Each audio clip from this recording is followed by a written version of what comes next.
ኤክስተርናል ቻሌንጅ ምን ይመስል ነበር በወቅቱ ኢትዮጵያ ላይ ከውጪ ወይም ደግሞ ከውጪ ሀገራት ምን አይነት ቻሌንጅ ነበር የሚለውን የምናይበት ላይ ነው ይሄ ለሰን ቴዎድሮስ ሳውት ዩሮፒያን ቴክኖሎጂካል ሄልፕ ፎር ሞደርናይዜሽን። እንግዲህ እንደምታውቁት ስለ አፄ ቴዎድሮስ ስንነጋገር በጣም ዊፐኖቹን ፋየር አርሚዎቹን ይሄ አርሚውን በጣም ሞደርናይዝ የማድረግ ፍላጎት እንደነበረው ታስታውሳላችሁ። መቼም አፄ ቴዎድሮስ ከፍተኛ ጉጉት ነበረው። ምክንያቱም አርሚው ሞደርናይዝ ካልሆነ ሀገሪቱ ከዚህ በኋላ ለምታደርጋቸው ጦርነት በሙሉ እየተሸነፈች ነው የምትመጣው። ይህንን በማሰብ በጣም ሞደርናይዝ ማድረግ ይፈልግ እንደነበረ ይህንንም ተከትሎ በወቅቱ የብሪቴን ንግስት ለነበረችው ንግስት ደብዳቤ ጽፎ እንደነበረ ከዛ ደብዳቤ ምላሽ ሊያገኝ እንዳልቻለ ይህንንም ተከትሎ በወቅቱ የነበሩት የብሪቴን ሚሽነሪዎችን የተወሰኑ ወታደሮችን አግቶ በግድ ሲያሰራ እንደነበረ ከዛም በኋላ ደግሞ እንደዚህ በማድረጉ ብሪቴን ህዝቦቼን ፍታ ወታደሮቼን ልቀቅ ብላ ደብዳቤ ብትልክም ድጋሚ እንዳልተቀበለ ይህንንም ተከትሎ በጀነራል ናፒር የሚመራ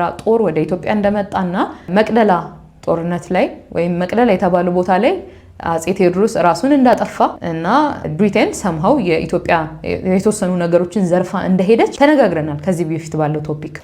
እነዚህን ነገሮች በደንብ ፎከስ አድርጓቸው። አንደኛው ኤክስተርናል ቻሌንጅ ይሄ ነው፣ የብሪቴን ቻሌንጅ ነው።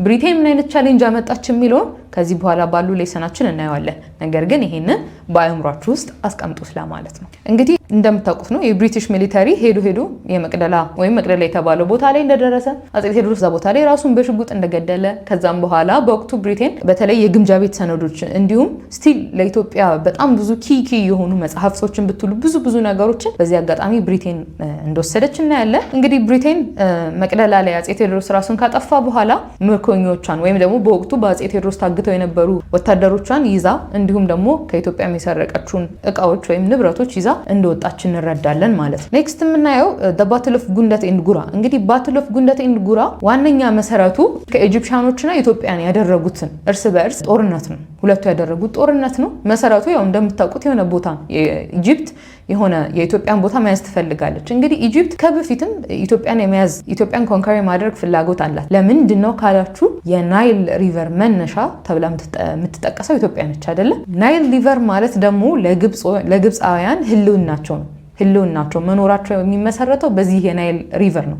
ይህ የናይል ሪቨር ተቋረጠ ማለት የእያንዳንዱ ግብፃዊ የመኖር ዋስትና የለውም። ህልውናቸው የተመሰረተው እዚህ ናይል ሪቨር ላይ ነው። ስለዚህ ግብፅ በወቅቱ ምን ሀሳብ ነበራት? ኢትዮጵያን ኮንከር አድርጋ አንደር ኢትዮጵያ ግሬት ኢጂፕትን መስራት። ምክንያቱም ኢጂፕት ኢትዮጵያን ከያዘች ምን ሊፈጠር እንደሚችል አስባችሁታል? መቼም ዋነኛውን የናይል ሪቨር መነሻ ያዘች ማለት ኤቭሪቲንግ ኢዝ አንደር ኮንትሮል ኦፍ ኢጂፕት። ስለዚህ ግሬተር ኢጂፕት ታላቋን ግብፅ የመስራት ፍላጎት እንደነበራት ግብፅ ከድሮ እናያለን ማለት ነው። ስለዚህ በተለይ ደግሞ በጣም ይሄንን የኢጂፕሽያኖችን ወደ ኢትዮጵያ ያደረጉትን ወረራ ወይም ደግሞ ኤክስፓንሽን ከላይ ሆኖ ሲመራ የነበረው ከኢጂፕት ሳይድ ከዲቭ እስማኤል የሚባል ሰው ነው። ይህ ሰው ነው በጣም ይሄ ቢልዲንግ ዘ ግሬት ኢጂፕት የሚለውን ኮንሰፕት በጣም ኢንትሮዲውስ ያደረገው ሰው ይህ ሰው ነው ማለት ነው። ስለዚህ ወደ ኢትዮጵያ ኤክስፓንድ ለማድረግ ብዙ ጥረቶችን እንዳደረገ እናያለን።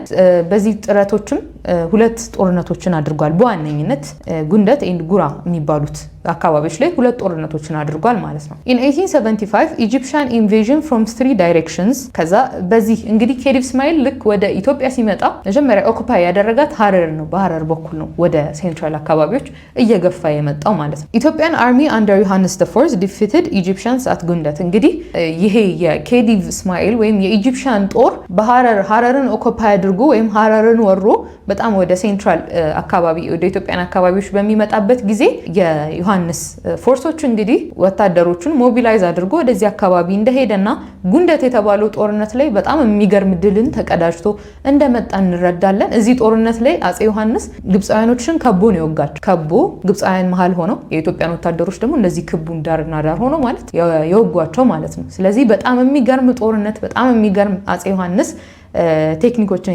የተጠቀመበት ጦርነት ነው የመጀመሪያው የጉንደት ጦርነት ማለት። ከዛም ይቀጥላል 1876 ባትል ኦፍ ጉራ።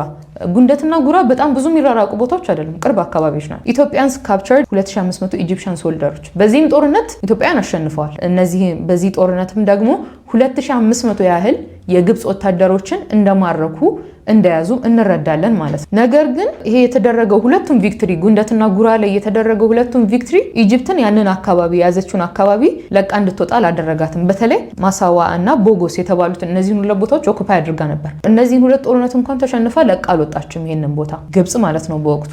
ይባስ ብሎም ካሳ እንደፈለገች እንረዳለን ግብጽ ከኢትዮጵያ ማለት ነው።